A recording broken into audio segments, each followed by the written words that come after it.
Hello. Welcome back after the workshop. The next session is a panel discussion titled Interwoven Thinking.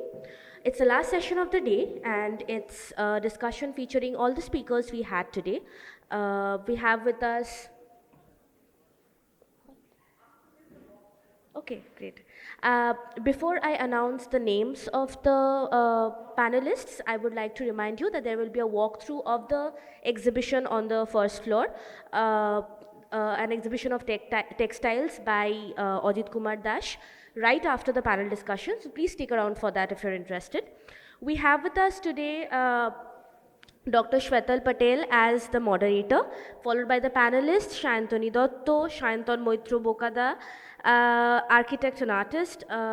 We also have Dr. Kollan Kumar Chakraborty, we have Ujjal De, and we have, I'm so sorry, Salim Bhatri. I'm so sorry. Yeah, thank you so much for being here. I hope you have a lovely discussion ahead. Thank you. So we've arrived at the last session. This is a discussion, open discussion. So really would appreciate your engagement and thank you all again for your presence today.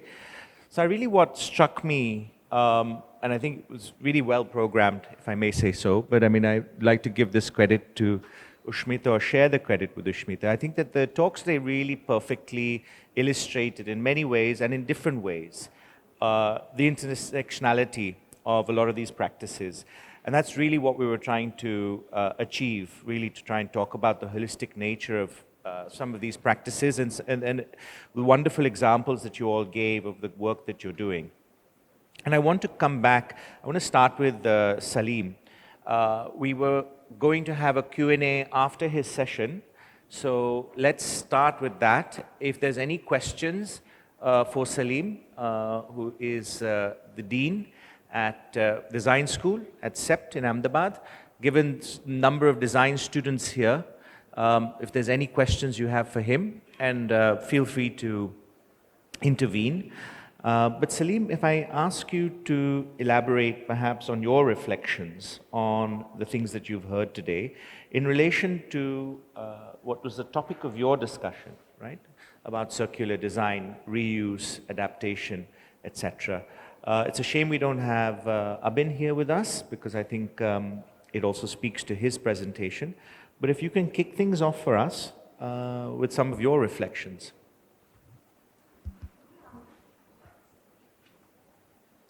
Am I audible? Yeah, okay, great.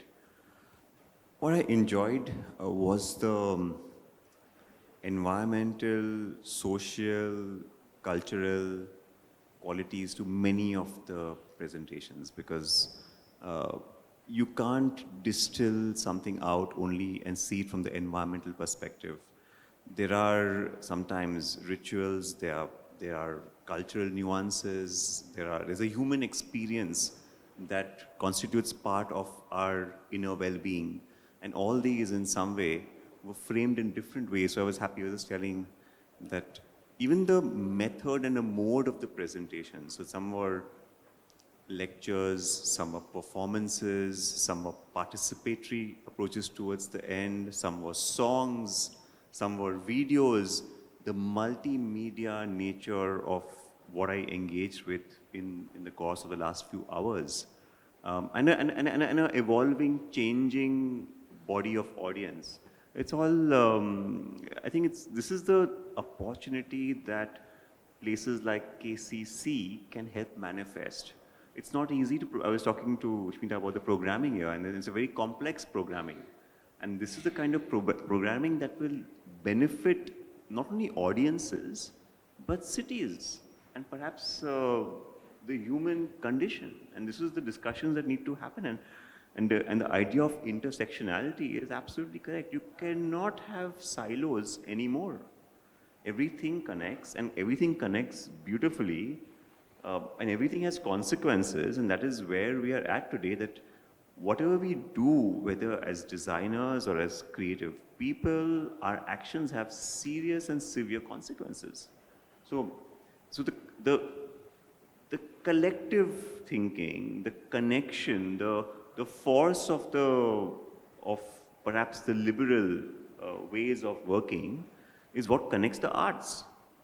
And arts then are center to human experience. And we cannot distill that. We cannot anymore put away the arts or the designs or the artists or the creative or the liberals in one corner, because their role is significant to highlight the complexities and nuances of the human condition. So on that front, I think it was a fascinating day, if that helps. Thank you so much. Yes, absolutely. I'd like to move to you, Ujjwal. You just capped off our day with this wonderful workshop dealing with material. And this very indigenous, very age-old craft tradition, which now as we look around, is very much part of the contemporary language that you see, not just here, but around the world.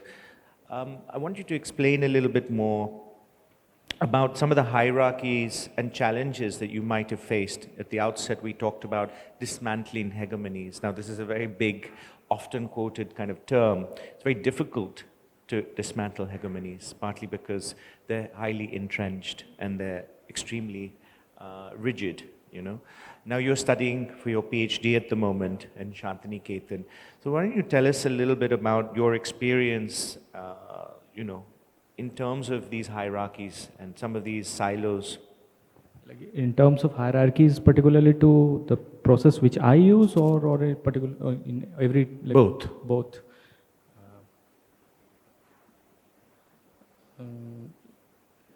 I would say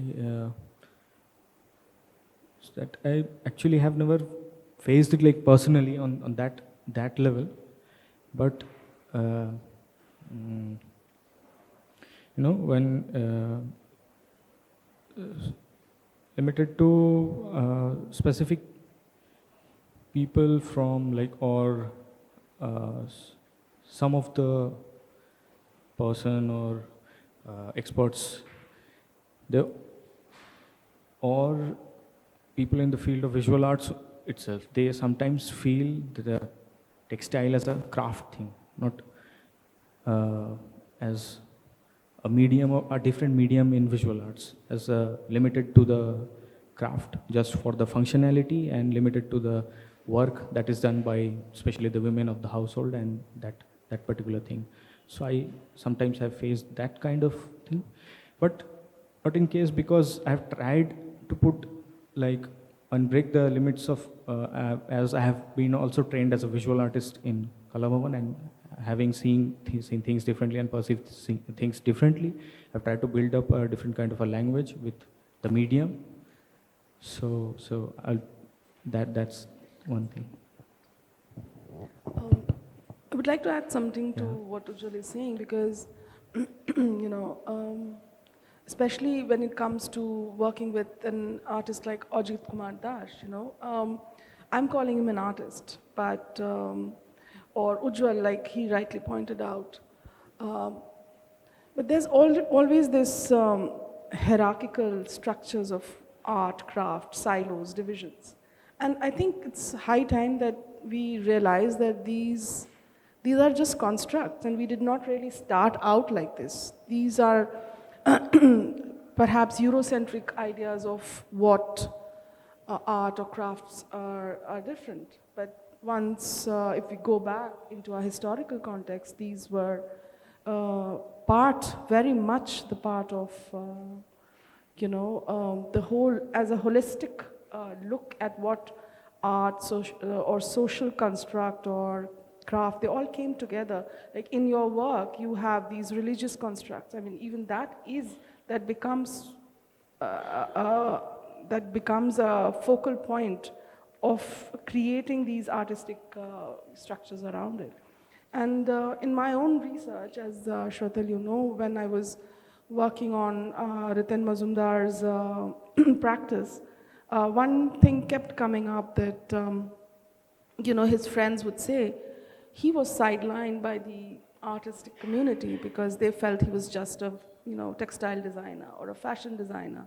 But I mean, I think that is one of the reasons why we looked at this topic for this year's VK, that it's an intersectionality, and we should and we must now change our definitions of what what is art, what is craft, what is design, whether it needs to be siloed or whether it needs to be looked at in a very different way. Would anybody like to comment on that? And to that, I would also like to add that what we are seeing as the painted textiles from the 17th or 18th century, they were, when they made at that point of time, they were highly specifically for the temples, then it got transformed into the court textiles, and then probably when India got colonized and the European trade began, they exported that to other parts of the world, and then it became a commodity, and then they started repeating those. Then that particular thing got repeated, and that time it transformed into a craft.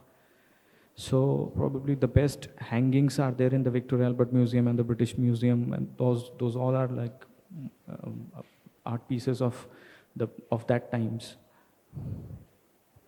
And what has been your experience working with communities? Because I think this is a really salient aspect all of this, right?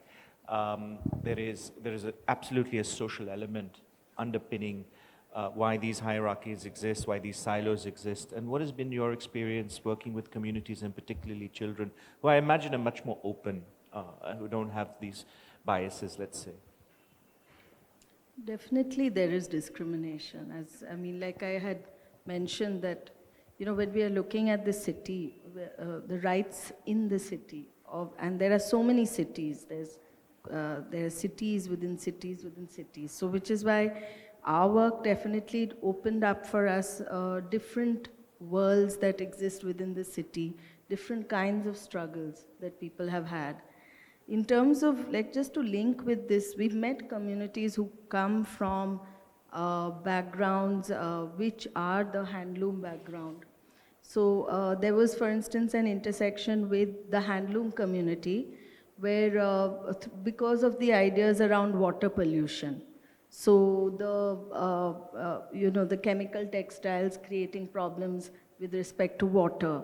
And then when we went and started talking to communities that lived, say, besides riverbanks, now, slowly moving into brick industry, because they don't have enough support for, say, the gamcha that we had displayed on our table, So they lived next to River Ichamoti, and they were traditional gamcha weavers. And there is a lot being discussed now around that, but the practice in itself is disappearing. There is, because of the various hierarchies in the market that exists, for them it's important to keep producing, but people are not using it.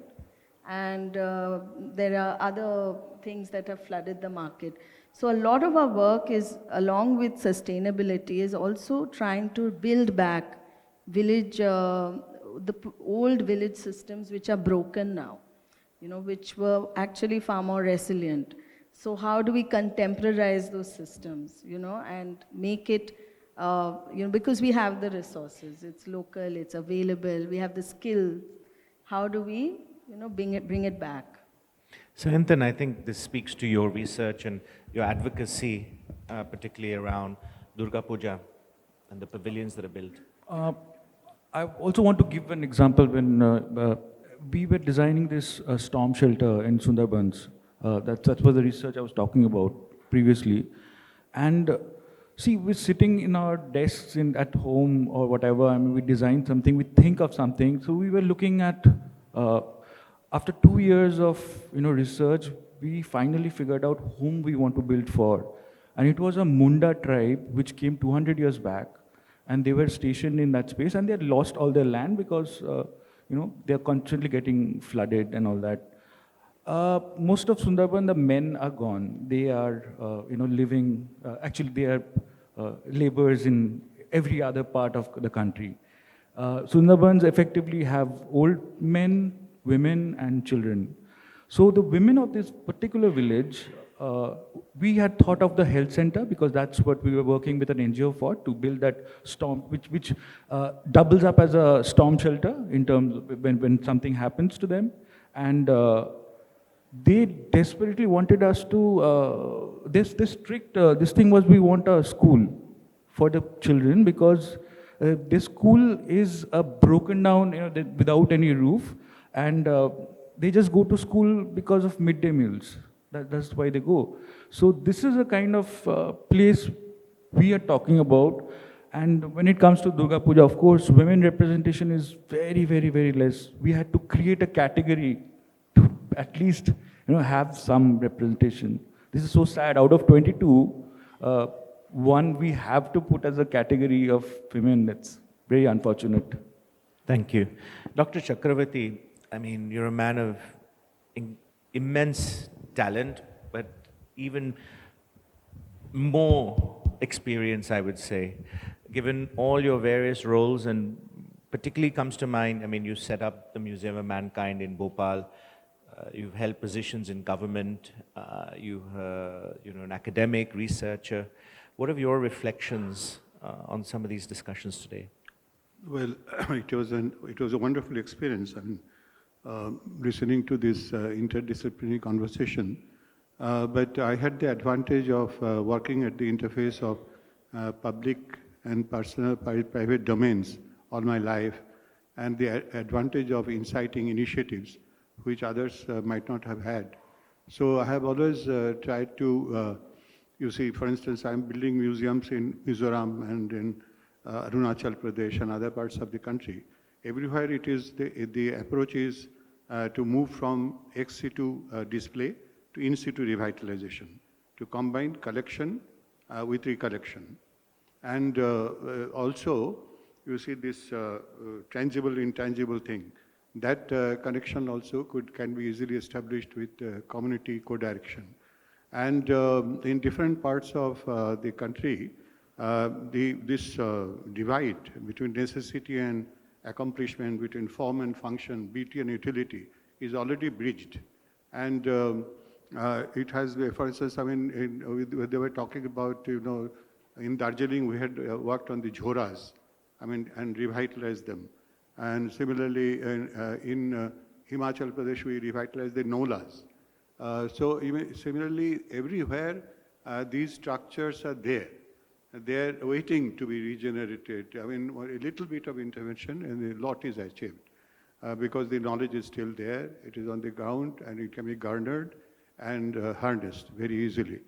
And as far as, I mean, for instance, this workshop is concerned, I mean, these wonderful people, I mean, who are working without any incentive, I mean, at the grassroots. I mean, I hope that we are able to use their, knowledge resources and intellectual and cognitive resources for revitalization. That would be my, only objective. Thank you. Thank you. I think we're really blessed today that we have young people overwhelmingly that have attended, and then, the future is the youth, and it's very encouraging that so many of you have come. I want to turn to you, Salim, as someone who's in academia. CEPT and NID, I think to a certain extent, was and is, but I think certainly CEPT still is the preeminent institution of its kind in the country. And for you to be a practitioner with Case Design, which is your agency, and worked, not exclusively in academia, which is normally the case, but what's encouraging is that they've given you this position. What is happening, if I may, ask, in terms of the curriculum, and how are you responding to the new realities at an academic level in training the minds of the future? Excellent question. What is a practicing professional doing at CEPT? I think the history of CEPT actually has been about practicing professionals, starting with B.B. Doshi, continuing with many leaders who have been there across so many 6 decades plus. So CEPT has always been this space for professionals and academicians to interact and produce a body of work and perhaps, lead certain aspects of the profession and about research. Because there are various things that institutions do. And one is that they provide insights into practice, they train young minds, but they also build knowledge. They also become an archive of certain domains. CEPT has that history and legacy. So as a professional, I don't feel overwhelmed when I'm at CEPT because I wear a different hat. I've always worn different hats, multiple hats. It was also when I set up, or I worked with Parsons, New York in 2013-14 to set up a design school in Mumbai as well. So I have a degree of comfort in wearing multiple hats. I have deep interest in various things. I mean, as my own kind of educational experience, I studied architecture, I studied design, I studied art history. So, and I continue to, learn wherever I go. But design at CEPT is new in the sense that the faculty of design is a new proposition at CEPT. Historically, it has been associated with built environment and habitat.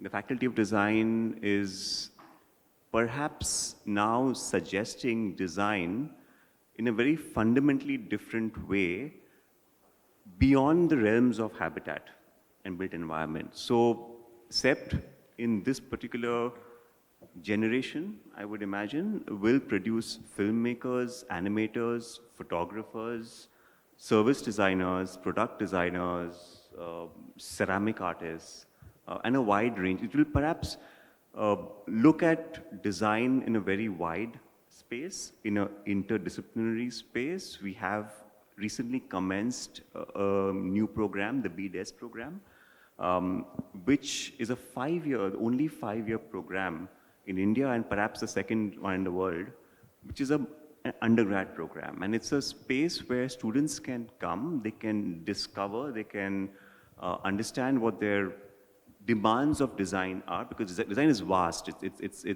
I can give you 50 words to describe design, because there's jewelry design to fashion design to textile design to lifestyle accessory design to furniture. And number, it's not architecture, which is fundamentally monolithic in the educational regulatory structures.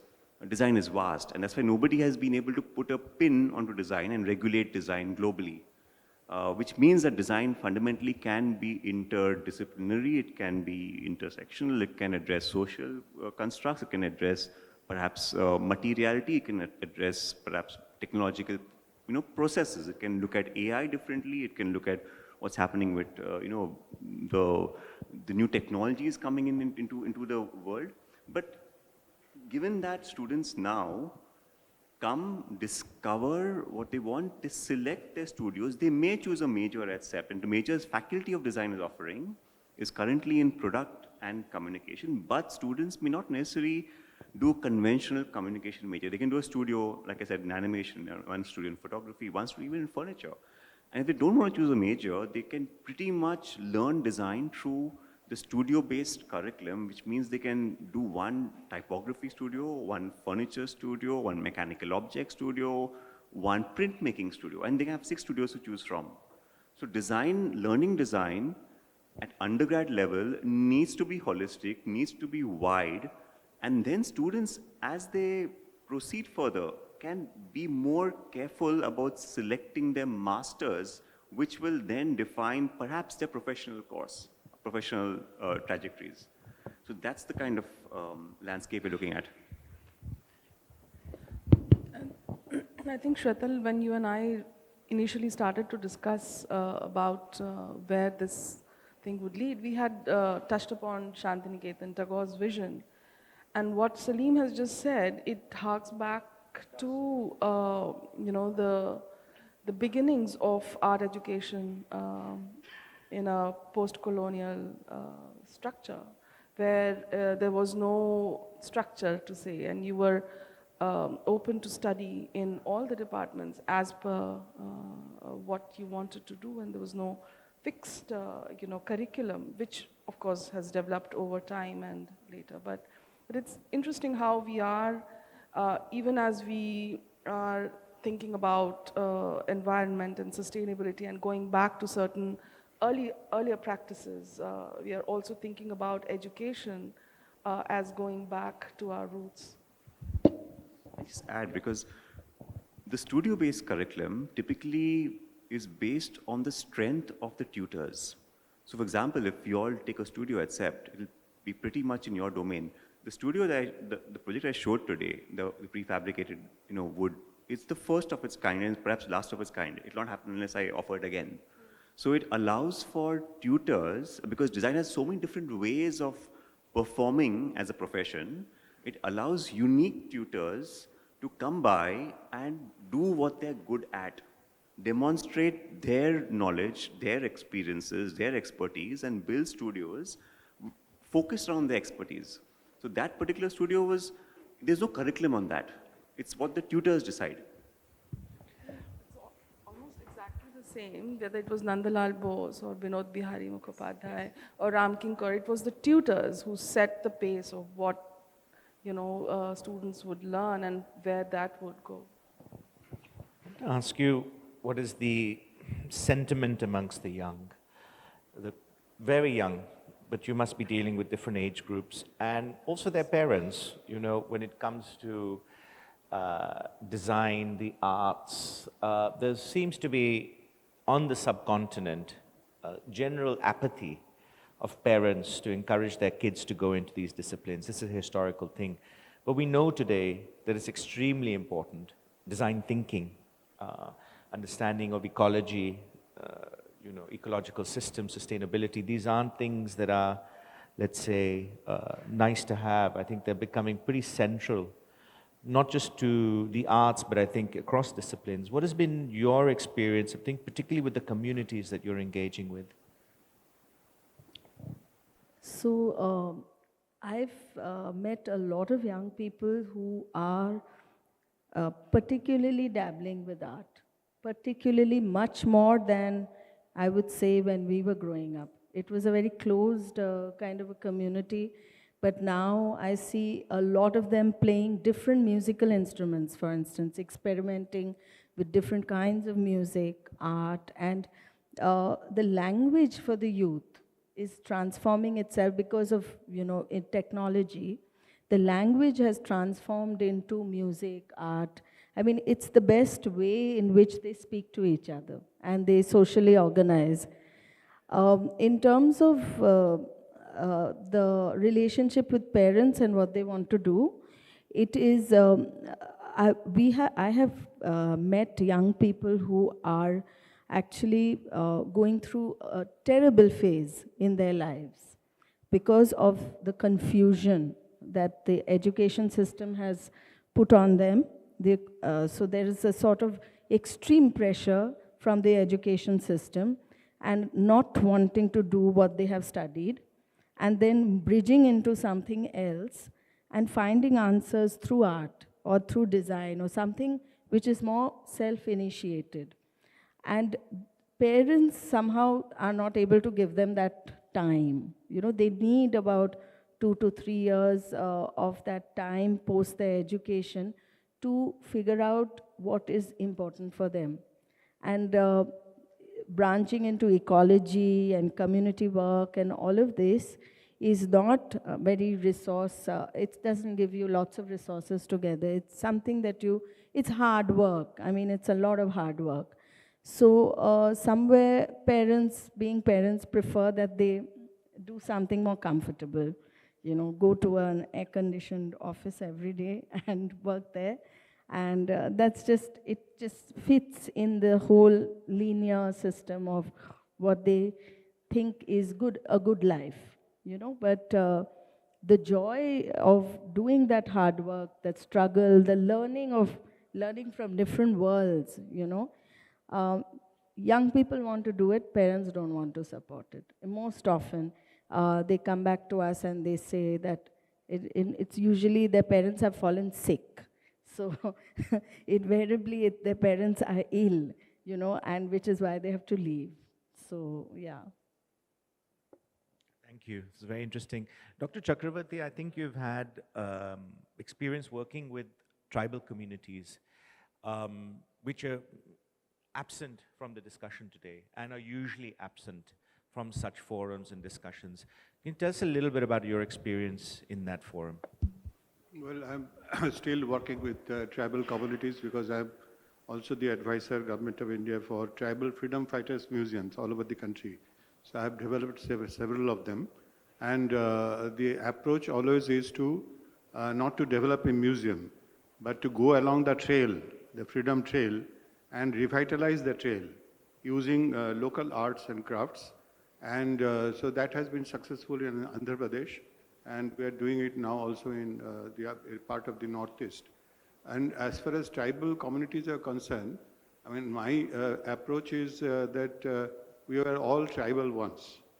I mean, it is the process of retribalization, and there is a need for retribalization. Basically, you know, ecology as against technology, or building a bridge between the two. And you see this fashionable concern with the tribal knowledge system, for instance. I mean, it has become, you see, viral. All universities now have centers for knowledge systems, but they do not do any field work. They only discuss theoretically. So I have tried to persuade them to devote themselves to field work, at least in terms of projects which they assign to the students, but not much success has happened, except in 1 or 2, 3 universities where I am associated as a member of the governing board or advisor. So the tribal is a kind of a category. I mean, the tribal, non-tribal, scheduled, non-scheduled, included, excluded, these are terms which have come in during the colonial period. So all these terms have to be decolonized along with cognitive decolonization. So that is what one is trying to do. And when we are talking about the intangible, the orality, behind the contextuality, behind the, you know, the written text or the tradition, you see recontextualization of the texts. That is what it is very important to do, and also to arrest the amnesia and the aphasia, loss of memory and speech, which is there all over. You see, the languages are getting lost. I was also chairman of the Bhasha Trust in Baroda, etc., where we had set up a Bhasha Ban. I mean, and we had tried to map all the languages all over the country. And it is these languages which preserve, you know, the nuances of knowledge and the orality and the intangible elements of heritage. It's very important to work with the language, not only of architecture, but also of all the, you see, areas which we have discussed here. The language is intangible, much of it. So one has to harvest that knowledge very well. Thank you. Yes. Hello. Yeah, just to add to that, my experience of Nagaland, there's essentially now 16 tribes, and there's this model village called Kisama where Hornbill Festival happens. Not going to that festival, but last year I was there. I saw this indigenous architecture which they try to portray. All the 16 tribes have very different kind of architecture of their morungs, which are there, you know, which used to be their older places where the men would live and all that. The last time I was there, they were all having concrete roofs. The government is with concrete roofs and faking it. So because I was there before the festival, I saw it in construction, so I could catch it. Otherwise, they would have, you know, faked it. So if the government is doing certain things like that, killing the architecture, which we are also doing to all our Pakka housing systems all over India, I don't know how do we, you know, sustain this tradition of architecture at all? The architecture is also, in a sense, more sustainable. It's most respectful to the climate in which it exists, the materials and the labor and the crafts that exist in that particular domain. And I think, to your point earlier, Salim, around concrete and the polluting effects, I mean, people often talk about aviation as a big pollutant, but actually the largest pollutant, is, if I'm not mistaken, globally is construction. And but we often kind of well, I don't think people are aware of that, and I don't think there's enough propaganda around it. Any questions, please, from anybody? Would anybody like to make a comment or to say anything? Yes, go ahead.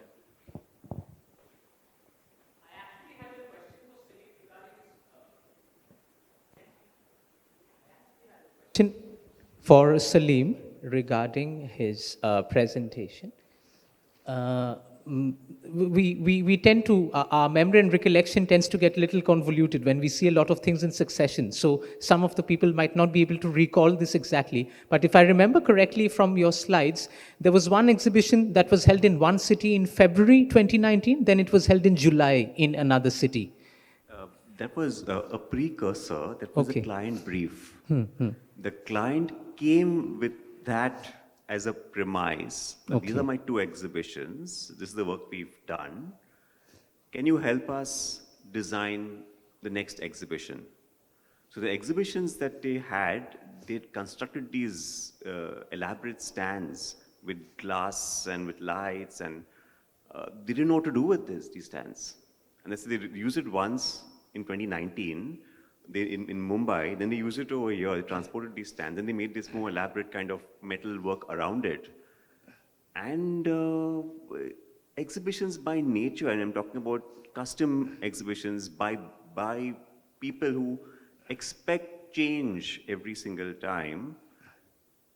If you design for something that is permanent, for someone who expects change, then that design sometimes needs to get junked, or it doesn't have a life.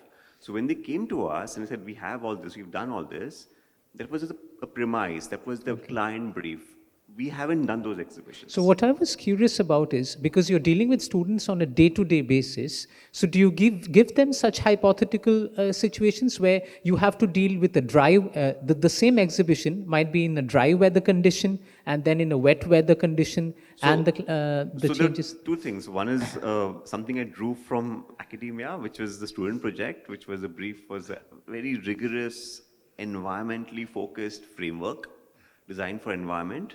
And the other one was more of a real world practice, which we also do we have a through our practice called case design, which was through what I said, intuition and certain intangible processes which we put ourselves through by saying we're not going to cause any waste. And then all the three exhibitions are waste free. They consider the entire cycle of making and disassembly. Whereas one was the more academic one. So they're two different things. Okay. Any other questions, comments, reflections from anybody? Don't be shy, please. Just put your hand up if you have anything to say.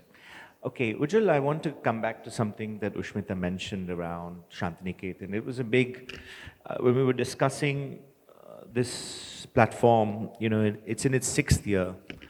And really, we both felt that, what is the future of this platform? We've had 5 editions already. We've had incredible speakers across from India and around the world, institutions, artists, experts, etc. We said, what's the point of this? Why do we keep doing this? Why do we keep expending resources and time and energy to bring people together? We really felt that there needs to be some kind of actionable, tangible result from all of this. And I think Shantiniketan very much is an embodiment of an idea that then finds fruition in something very practical. Very philosophical ideas that were held by the Tagores found their realization. And I'm wondering, where is Shantiniketan today in your experience as a PhD candidate now and someone who lives there? Do you think that, following from Salim's point, that the pedagogy has evolved as the world has evolved in the last 100 years? There's a little change in the pedagogy, because earlier we were discussing that the masters were the pedagogue there, Nandalal Bose, Binod Bihari, Ram Kinkar, Somnath, and because also the academic curriculum and the new education policy has been there. And there are very limited time within the academic curriculum, because now they, in the new education policy they've introduced a lot of different subjects where our we had our foundation course in the bachelor's, and now the foundation course has been like wiped off. So we got a lot, one whole year to spend on each and every department to work on ceramic, printmaking, textile. So we got to understand each and every medium through our experience. Now they have to select the discipline before they are entering into the college and give the entrance exam. Right. So they're not knowing about it. They're not getting the practice of it. So in that sense, that has changed. And post-COVID, students are not staying at the hostels because the condition of the hostel is not so good. So they are staying outside, and that interaction is not happening up among the students, which when before COVID, when they used to stay together, they used to work collectively, what I mean. And there is also this fair held on during the December, during birthday of Master Moshe Nandalal Bose, the Nandan Mela, where they work on different outdoor sculptures, where all the students used the technicalities of the different of the textile, of the printmaking, of the sculpture, of the ceramic, and then they work collectively. I mean, if we were to discuss the education policies, so we would be going off into a different tangent. But what I find very interesting about the present day Shantiniketan, which has changed, I mean, I've been there now for 25 years.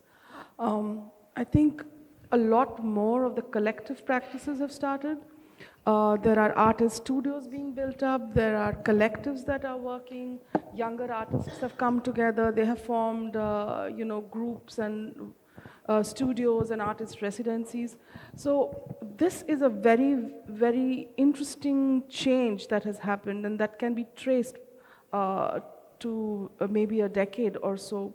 So I feel that, in a way, as a space, the ethos has spread and has found different pockets.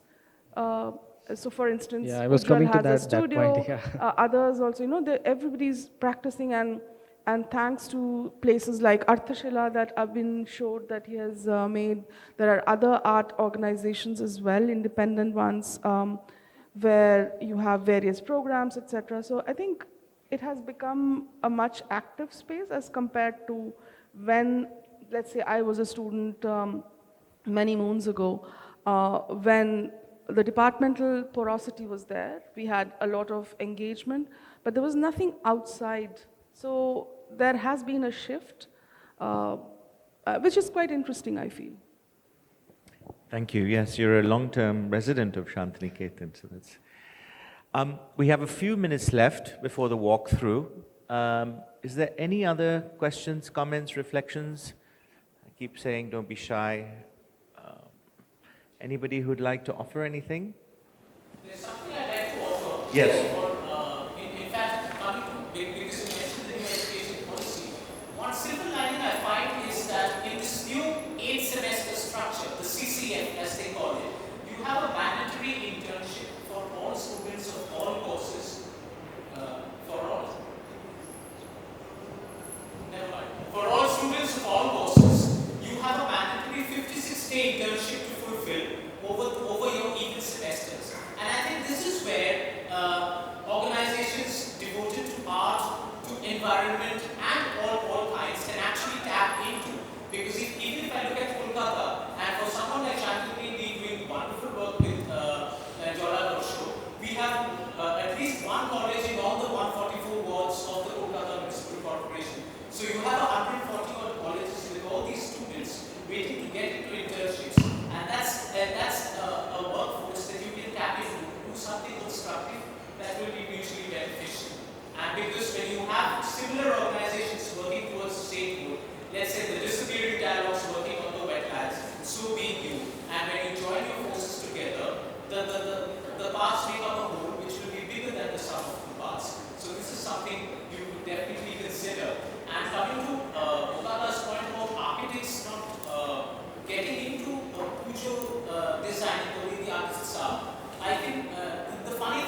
they started getting these offers for theme pujos. And when they started getting these offers, they actually approached their architect friends there. And you were actually right, their architect friends, and I mentioned this in code, they considered that the projects to not be Dhrupadi or Baroque enough for them to indulge in. So this was one funny thing I did recall. It's really interesting. I think thank you so much for your engagement and comments. I think as a final kind of roundup, really, I think I'd like to just give you all an opportunity to say some few words, either your key takeaways or reflections, or anything else you'd like to offer as a final sentiment for today's session, which I think has been fantastic, and looking forward to tomorrow. But the floor is yours. Why don't you start, and maybe you can pass along. Well, I think just the detailing in thinking through what could be a sustainable design, whichever discipline we are, whether it's a festival, whether it's a product, whether it's Durga Puja pandal, or it's just a piece of fabric. I think that detailed thinking that is required. I think some of the sessions did give us insights into that, and celebrating that effort. So if we are doing it, then we need to talk more about it, is what I feel. And those of us who have tried and tested it, it should be spread to more people so that we can use it. We can all use it.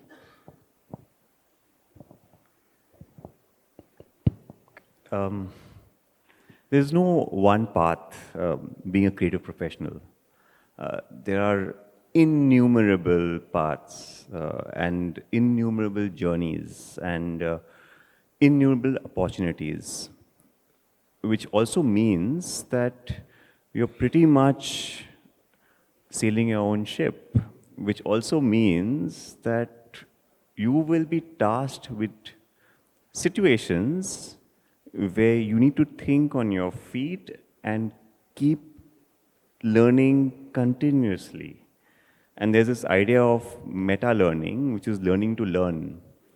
And that's the most important thing I need to kind of state, because even the best institutes can only give you, perhaps at best, an academic culture. How do you use that, and how do you kind of push your own potential that is individually yours, your journey and your motivation, and especially so in creative ecosystems. You're on your own, but you are part of a global collective, the creative economy we keep talking about, where the performers, the artists, the designers, the architects, and there was this significant statement which came from 2017, the Montreal World Design Summit, which happened in Montreal, actually. And it lists down the expectation of design at all levels.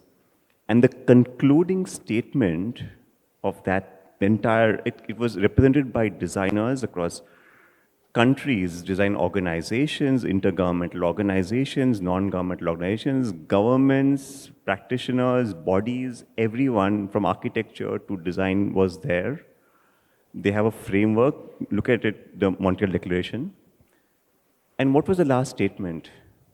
All people deserve to live in a well-designed world, in bold, after all the articulation, when it comes to all the different practices we see today. So that's the power of design. You're transforming cities, you're transforming environments, you're transforming ecology, all that's the art, craft, music, textile. So while you are on your own, you're part of a global collective. Well, I have only two observations. One is that one has to look at the microenvironment apart from the, the microenvironment in terms of, the management of the environment and the waters, etc. For instance, if one ignores in terms of management of wetlands, the interaction between the mountains and the sea, then one will go seriously wrong, because the entire you see picture is drawn from there. That is one. The second is, I mean, as far as Shantiniketan is concerned, I recall that K.G. Subramaniam had once, said that we should avoid becoming jugglers and contortionists and, and try to strike attention.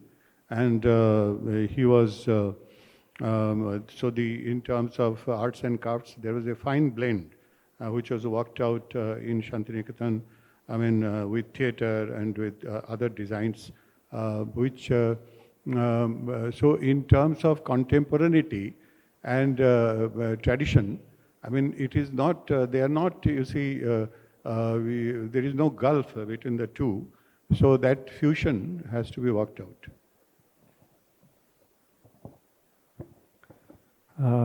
For me, like while working earlier, I was like only confined to textiles and textile practices.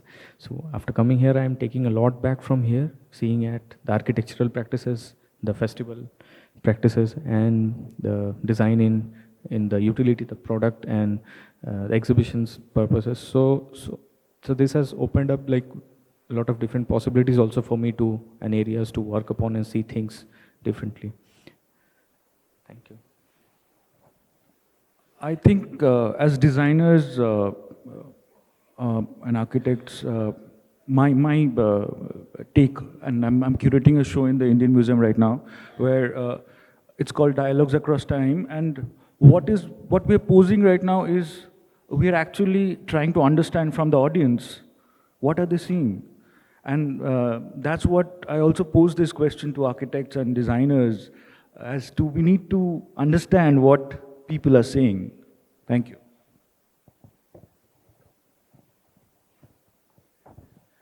Thank you. I'd like to thank all the panelists, speakers today. I'd like to thank all of you. We look forward to the walkthrough now, and look forward to seeing you tomorrow. I'll give the final word to Ushmita, Director of KCC, and from me, thank you all very much. Thank you, everyone, for your attentive presence here. Now, I think we will go into the walkthrough.